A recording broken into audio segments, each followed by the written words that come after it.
खबर आपको देंगे। भारत से मैच से कबल पाकिस्तान टीम और मैनेजमेंट की अहम मीटिंग हुई है, जिसमें ओमान के खिलाफ खेलने वाली टीम मैदान में उतारने पर इत्तेफाक किया गया है।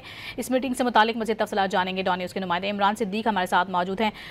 इमरान, बताइएगा इस मीटिंग में कौन सी अहम गुफ्तगू हुई है, क्या फैसला किया गया है और जो टीम उतारने का फैसला किया गया, ये कॉम्बिनेशन ठीक है?